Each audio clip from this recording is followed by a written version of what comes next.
Horror on First Friday. A Scottsdale police officer shot in downtown Phoenix during the popular monthly event, and the gunman still on the loose at this hour. This breaking news is unfolding near First Avenue and Roosevelt, where so many people were out tonight just enjoying the evening. We have team coverage for you right now at 10. Ashley Holden is at the hospital. Faye Fredericks is listening to the police dispatch audio, but we start with Ashley Paredes live at the scene. And Ashley, you just learned new information.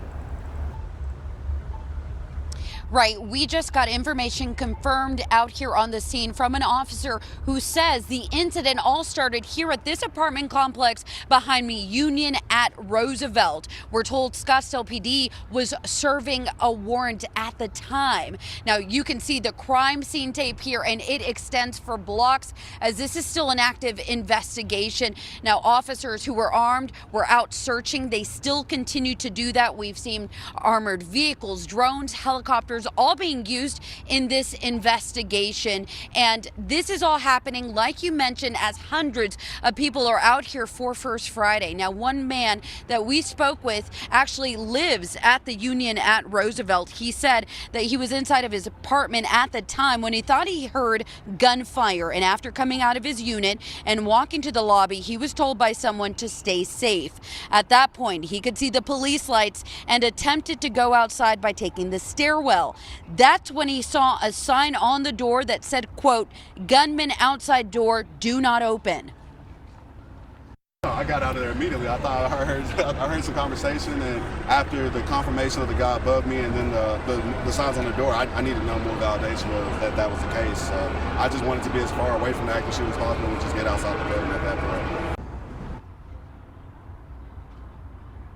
Now, we also spoke with a witness who was out here at the time when the situation was unfolding. He didn't want to go on camera, but he did say that he saw the alleged suspect on top of one of the balconies and then jumping all the way down. He initially thought maybe it was some type of robbery situation, but he saw that man take off running across the street. And then a short time later, he saw first responders coming to the scene, trying to get that one officer who was shot out of the building and taken to the hospital. Again, that all was unfolding in front of that one witness, and as well as the hundreds that are out here for First Friday. So still a very active situation out here. We'll bring you much more coming up in the next half hour. That is scary for everybody involved. We want to bring in Ashley Holden now, live from Banner University Medical Center in Phoenix. And Ashley, you've seen several police cars going in and out of the hospital tonight. And I do want to let you know right out of the gate that there are flashing lights behind me. We think this is an unrelated situation, but around back near the emergency entrance, we saw lots of squad cars, including Scottsdale police squad cars there. Lots of officers standing outside as well. Now, we are still waiting for an update, but just minutes ago on Scottsdale Police's Twitter, they put out that the Scottsdale Police Chief should be giving us an update just about a block from where we are at around 10:15. And right now we are still waiting to hear how this Scottsdale police officer is doing.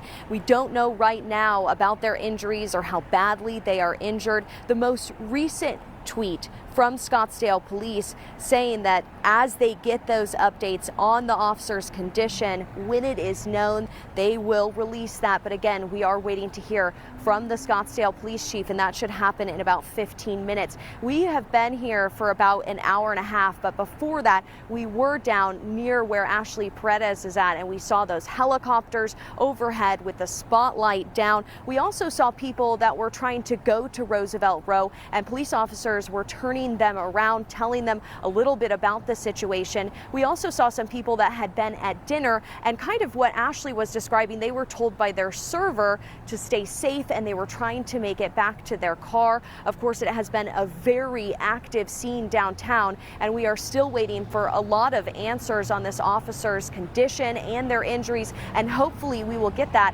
in less than 15 minutes. We'll send it back inside to you guys. Yeah, Ashley, we'll let you get to that briefing. Meantime, we'll head over to Faye Fredericks now. And Faye, you're hearing some of the dispatch audio and radio traffic from when all of this started. Yeah, Katie, and as you listen to this, remember, this is all communication that's happening in real time, meaning the information is unconfirmed. It's what police are communicating between each other, amongst each other. It begins with that dreaded officer down call. Officer down 88 North 2nd Avenue. Officer down 88 North 2nd Avenue. Can't have anybody coming on Roosevelt. The suspect's field of fire is to the north from an elevated position. The officer that got shot got transported to Good Sam. So the hospital you're hearing them call Good Sam on that radio call is now known as Banner University Medical Center, where we just saw Ashley Holden live. And thankfully, it is just minutes from the scene because obviously time is critical anytime you're talking about gunshot injuries. Javier? Thank you, Faye. This story is unfolding by the minute. We'll stay on top of it throughout this newscast for sure. We're going to have another live report from that scene just minutes from now, and we'll bring you a briefing from Scottsdale Police when that happens.